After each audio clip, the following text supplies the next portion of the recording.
முஸ்லிம்களுக்கு இங்க 3.5% இருக்கக்கூடிய இடஒதுக்கீட்டை 5% உயர்த்தி கொடுக்கணும் அப்படிங்கிற போர்க்குரல் இந்திய யூனியன் முஸ்லீம் லீக் கட்சியிலிருந்தே துவங்கியிருக்கு. எதற்காக இந்த போர்க்குரல்?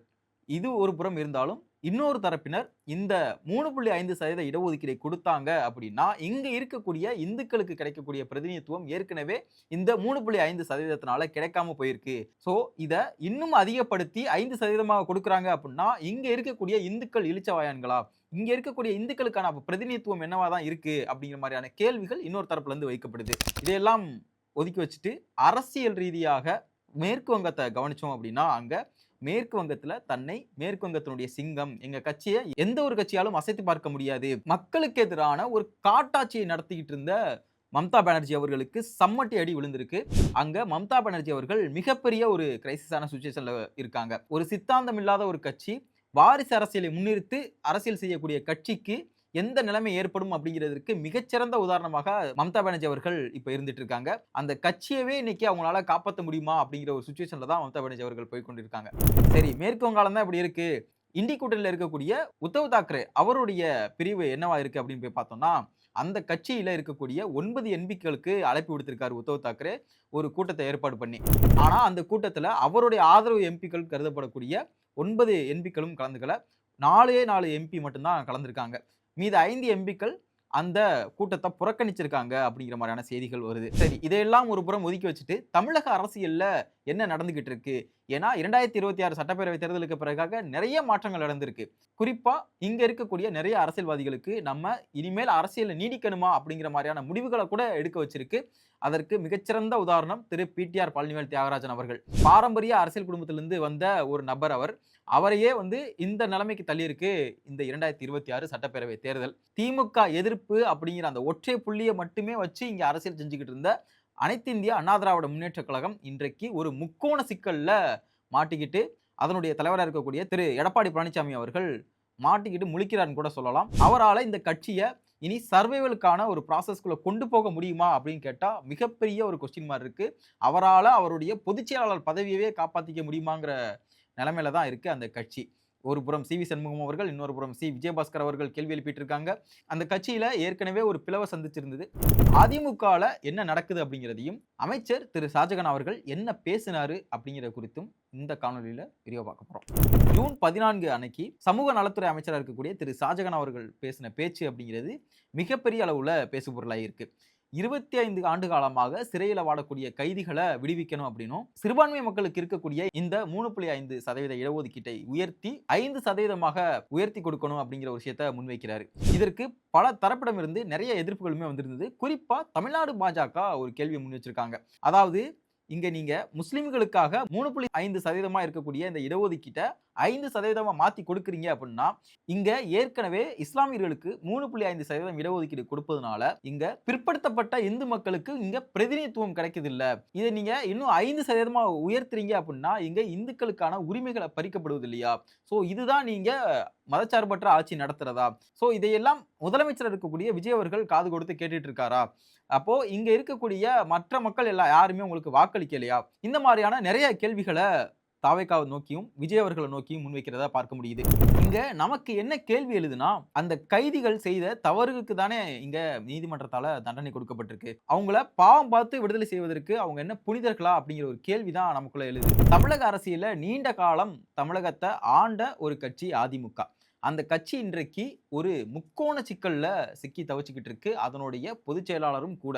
எடப்பாடி பழனிசாமி அவர்களால இந்த கட்சிய அடுத்த கட்டத்துக்கு எப்படி எடுத்துட்டு போறது? அதிமுக சந்திச்சுக்கிட்டு இருக்கக்கூடிய சிக்கல்களை எப்படி கையாள்றது அப்படிங்கிறது தெரியாமயே ரொம்ப விழி பிதுங்கி போய் நிக்கிறாரு அப்படிங்கிறது தான் நம்மளுடைய பார்வை. ஏன்னா தொடர்ச்சியாக அதிமுக 2017க்கு பிறகாக ஒரு பெரிய கிரைசிஸான சிச்சுவேஷன்ல மாட்டிக்கிட்டு இருக்காங்க. 2016 இறுதியில செல்வி ஜெயலலிதா அவர்கள் இறக்குறாங்க. அதற்கு பிறகாக அதிமுகவுக்கு தொடர்ச்சியான ஒரு சோதனையான காலகட்டங்கள் தான். 2017ல ஒரு பிளவு ஏற்படுது. ஓபிஎஸ் அவர்கள் பிரிந்து செல்றாங்க. அதற்கு பிறகாக இணைப்பு ஏற்படுது. திரும்ப டிடிவி தினகரன் அவர்கள் நீக்கப்படுகிறாரு. டிடிவி தினகரன் அவர்கள் நீக்கப்பட்டதற்கு பிறகாக ஒரு 18 எம்எல்ஏக்களை தகுதி நீக்கம் செய்றாங்க. அதற்கு பின்னாடி வந்த பாராளுமன்ற தேர்தல் மிகப்பெரிய சரிவை சந்திக்குது அதிமுக. ஒரே ஒரு இடத்தை தவிர தேனி பாராளுமன்றத்துல மட்டும் ஓபிஎஸ் அவர்களுடைய பையன் ஜெயிச்சிருந்தாரு. அதற்கு பிறகாக 2021 தேர்தல் 2021 தேர்தல்ல வெறும் எதிர்க்கட்சியாக மட்டுமே அமர முடிந்தது. ஆனா அன்றைக்கு 2021 தேர்தல் அப்போ மத்தியில இருக்கக்கூடிய பாஜக ஒரு ஆலோசனை வழங்குறாங்க. அதுவும் ஒரு தகவலா தான் வெளிவந்தது. 2021 சட்டப்பேரவை தேர்தல்ல எல்லாரையும் உள்ளடக்கி திரு டிடிவி தினகரன், சசிகலா அவர்கள் எல்லாரையும் உள்ளடக்கிய ஒரு ஒருங்கிணைந்த அதிமுகவா இந்த தேர்தலை சந்திக்கணும். அப்படி சந்திச்சா திமுகவால அதை எதிர்கொள்றது கஷ்டம். 2வது இந்த பெர்செப்ஷன் வார்ல அதிமுக இன்னும் ஒரு படி முன்னாடியே இருக்கும் அப்படிங்கிற ஒரு வாதத்தையுமே முன்வைக்கப்படுது. ஆனால் இதை எல்லாத்தையும் நிராகரிக்கிறார் திரு எடப்பாடி பழனிசாமி அவர்கள் அப்படிங்கிறது பொதுவெளியில எல்லாருமே சொல்லப்பட்ட கருத்து. அன்றைக்கு நிறைய காட்சி ஊடகங்கள் இது எல்லாத்தையுமே தெளிவா விளக்கியிருந்தாங்க. இதையெல்லாம் தாண்டி கட்சி ஒரு ரிலீஃபை நோக்கி போயிட்டு இருக்கும் பொழுது எடப்பாடி பழனிசாமி அவர்கள் தன்னை பொதுச் செயலாளராக முன்னிறுத்துறாரு 2022ல. அன்றைக்கு வெடித்த அந்த பூகம்பம் அப்படிங்கிறது இன்றைக்கு வரைக்கும் அதிமுகவை ஆட்டி வைக்குதுன்னே சொல்லலாம். அன்றைக்கு ஓபிஎஸ் அவர்கள் ஒரு பொதுக்குழுல 2022 நடக்கக்கூடிய அந்த பொதுக்குழுல ஓபிஎஸ் அவர்கள் நீக்கப்படுகிறார். நீக்கப்பட்டதற்கு பிறகாக வரிசையாக நீக்கம் மட்டுமே நடந்துகிட்டு இருக்கு அதிமுகவுல. ஆனா இன்றைக்கு வரைக்கும் யாரும் சொல்லும்படியான ஆட்கள் யாருமே அதிமுகவுல சேரல அப்படிங்கிறது தான் எல்லாருடைய வாதமும். அந்த கட்சியில இருக்கக்கூடிய பெரும்பான்மையான நபர்களும் உள்ள குமுறலும் அதான் இருக்கு. இன்றைக்கு நிறைய நபர்கள் அதிமுகவில் வந்து சாரையாக டிவிகே நோக்கி போயிட்டு இருக்காங்க. இதற்கு 2-3 காரணங்கள் சொல்லலாம். ஒன்று, அந்த கட்சி தொடர்ச்சியாக எம்ஜிஆர் போன்ற ஆளுமைகள், ஜெயலலிதா போன்ற ஆளுமைகளை பார்த்து வந்த கட்சி, ஒரு கரிஸ்மாவை எதிர்பார்த்து நிற்கக்கூடிய ஒரு தொண்டர்கள், அந்த மாதிரியான ஒரு தலைவரை தான் இன்றைக்கு அந்த கட்சியில் இருக்கக்கூடிய தொண்டர்கள் தேடிட்டு இருக்காங்க. அன்பார்ச்சுனேட்லி விஜயும் இன்றைக்கு ஆட்சியில் இருக்காரு. விஜயை நோக்கி நிறைய நபர்கள் போறாங்க. ஆனா இங்க இருக்கக்கூடிய அதிமுக காரங்க என்ன சொல்றாங்கன்னா, அப்படிலாம் யாரும் போல. விஜயை நோக்கி போறவங்க எல்லாருமே வந்து பணத்துக்காகவும் பதவிக்காகவும் போறவங்க அப்படின்னு. இதற்குமே ஒரு தெளிவான ஒரு விளக்கம் கொடுக்கணும்னு நினைக்கிறேன். இங்க நீண்ட காலமாக அதிமுகவுல 3 முறை எம்எல்ஏக்களாகவும் அமைச்சர்களாகவும் இந்த மாதிரி இருந்த நிறைய நபர்கள் தாவேக்காவை நோக்கி போயிருக்காங்க. அதற்கு அவங்க சொல்லக்கூடிய ஒரே காரணம், தலைமையில ஏதோ ஒரு பிரச்சனை இருக்கு அப்படிங்கிற ஒரு குற்றச்சாட்டை தொடர்ச்சியா முன்வைக்கிறாங்க. இப்போ அதிமுக தொண்டர்கள் வைக்கக்கூடிய குற்றச்சாட்டுக்கு வருவோம். இங்க அதிமுக தொண்டர்கள் என்ன சொல்றாங்கன்னா, பதவிக்கும் பணத்துக்காகவும் போறாங்க டிவிகேக்கு அப்படின்னு. இவங்க வைக்கக்கூடிய வாதத்தைப்படியே பார்த்தோம் அப்படின்னா, இன்றைக்கு திமுக எதிர்க்கட்சி. அப்போ திமுகவை நோக்கி போகக்கூடிய நபர்களை இவங்க என்னன்னு சொல்லுவாங்க? இன்றைக்கு திமுகவை நோக்கி பெஞ்சமின் அவர்கள் போறாரு. அப்போ இந்த மாதிரியான நபர்கள் இன்னைக்கு திமுக எதிர்க்கட்சியில இருக்கு. எதிர்க்கட்சியை நோக்கில போறாங்க. அப்போ அவங்களையும் பணத்துக்காகவும் பதவிக்காகவும் போகணும்னு இங்க இருக்கக்கூடிய அதிமுக தொண்டர்கள் சொல்லுவாங்களா? அப்போ திமுக பக்கம் ஒரு பிரிவு போகுது. தாவேக்காவை நோக்கி சாரசாரியாக படையெடுத்துக்கிட்டு இருக்காங்க அதிமுக காரங்க அப்படின்னா, இங்க நீங்க கேள்வி கேட்க வேண்டியது போகக்கூடிய நபர்களை கிடையாது. அதனுடைய தலைமையில ஏதோ ஒரு பிரச்சனை இருக்கு. அதனுடைய தலைமைக்கும் அவருடைய தொண்டர்களுக்குமான அந்த இடைவெளி அப்படிங்கிறது ரொம்ப தூரமா இருக்கு அப்படின்னு நம்மளுடைய பார்வை. செல்வி ஜெயலலிதா அவர்கள் 96 தோல்விக்கு பிறகாகவோ 2006 தோல்விக்கு பிறகாகவோ 2 தேர்தல்கள்ல ஏதோ ஒரு தேர்தல்ல தோல்வியை தழுவினதற்கு பின்னாடி தொண்டர்களுக்கு இங்க இருக்கக்கூடிய கீழ்மட்ட தொண்டர்கள், கிளை செயலாளர்கள் வரைக்கும் அவங்க ஆலோசனை நடத்தினாங்க. என்ன நடந்துச்சு, எதனால தோல்வியை தழுவணும் அப்படிங்கிறத கிளை செயலாளர்கள் வரைக்கும் ஒரு தலைமை வந்து கேள்வி கேட்குது அப்படின்னா, அதுதான் தலைமைக்கும் தொண்டர்களுக்குமான அந்த ஒரு கம்யூனிகேஷன் கேப் இல்லாம ஒரு நெருக்கத்தை ஏற்படுத்தக்கூடிய ஒரு செயல். அந்த இடத்த தான் இன்றைக்கு எடப்பாடி பழனிசாமி அவர்கள் மிஸ் பண்றாரோ அப்படிங்கிறது தான் நிறைய பேருடைய கருத்தாவும் இருக்கு. இன்றைக்கு விஜயபாஸ்கர் அவர்கள் கூட அதே ஒரு காரணத்தை தான் சொல்லியிருக்காங்க. அவர் பதிவிட்டிருந்த அந்த ட்வீட் என்ன அப்படின்னா, உழைக்கும் உண்மை தொண்டர்களை எதிரிகளாக பார்க்கும் தலைமையும், கேள்வி கேட்பதையே குற்றமாக பார்க்கும் அரசியலும் வெற்றிக்கான பாதை அல்ல. ரொம்ப தெளிவா மீன் பண்ணியிருக்காரு. உழைக்கும் உண்மை தொண்டர்களை எதிரிகளாக பார்க்கும் தலைமையும். வெளிப்படையாவே அவருடைய அதிருப்தியை முதல் வரியிலேயே தெரிவிச்சிருக்காரு விஜயபாஸ்கர் அவர்கள். வெற்றிக்கான பாதை அல்ல, வரலாறு நினைவில் வைத்திருப்பது எத்தனை பேரை நீக்கினோம் என்பதை அல்ல, எத்தனை பேரை ஒன்றிணைத்தோம், எத்தனை களங்களை வென்றெடுத்தோம் என்பதை தான் அப்படிங்கிறத ரொம்ப தெளிவாக குறிப்பிட்டிருக்காரு. Leadership matters. தலைமையை அவரு கேள்விக்கு உள்ளாக்குறாரு. தலைமைக்கு தான் இந்த கேள்வியை முன்வைக்கிறாரு அப்படிங்கிறத ரொம்ப தெளிவாக காட்டியிருக்கு. நான் முன்னாடி சொன்ன மாதிரி தான் இங்க தலைமைக்கும் தொண்டர்களுக்குமான அந்த இடைவெளி அப்படிங்கிறது ரொம்ப பெருசா இருக்கு. எடப்பாடி பழனிசாமி அவர்கள் இன்னும் தன்னை ஒரு ஜெயலலிதாவோ எம்ஜிஆரோ நினைச்சுக்கிட்டு இங்க அரசியல் செய்தார் அப்படின்னா, மீண்டும் அதிமுக ஒரு படுகொலியை நோக்கி செல்லும். வரலாற்றில் இல்லாத அளவுக்கு தோல்வியை சந்திக்கும். ஏன்னா இங்க களம் அப்படிங்கிறது திமுக வெர்சஸ் தாவேகா அப்படிங்கிறத தொடர்ச்சியா முன்னிறுத்திக்கிட்டு இருக்காரு விஜய் அவர்கள். இனி வரக்கூடிய காலங்களில் திமுகவே ஆட்சியை பிடிக்குமா, எதிர்க்கட்சியாக மட்டும்தான் அமர முடியும் அப்படிங்கிற நிலைமையில தான் நிறைய பேர் பேசிக்கிட்டு இருக்காங்க. தாவேகா அந்த அளவுக்கு களத்துல அவங்களுடைய கட்டமைப்பை இன்னுமே அதிகப்படுத்திக்கிட்டு இருக்காங்க. புதியதாக வரக்கூடிய எல்லா நபர்களையும் சேர்த்துக்கிட்டு இருக்காங்க. இங்க ஒரு புறம் உதயநிதி அவர்களை முன்னிறுத்துறாங்க திமுக. அவரை செயல் தலைவர் ஆக்கலாமா அப்படிங்கிற முடிவுக்கு வரைக்கும் போறாங்க. ஒரு காலகட்டங்களில் திமுக கருணாநிதி அவர்கள் அவங்க வந்து உடல்நிலை சரியில்லாத பொழுது அவரால் இங்க எந்த ஒரு விஷயத்திலையும் பங்கேற்க முடியாத சூழ்நிலையில தான் வந்து ஸ்டாலின் அவர்களை செயல் தலைவர் ஆக்குனாங்க. ஆனால் இன்றைக்கு திமுகவும் திமுகவுடைய தலைமையா இருக்கக்கூடிய ஸ்டாலின் அவர்களும் தோல்வியை தழுவினதற்கு பிறகாக நம்ம இங்க அரசியலை வேற மாதிரி முன்னெடுத்துக்கிட்டு இருக்கோம்.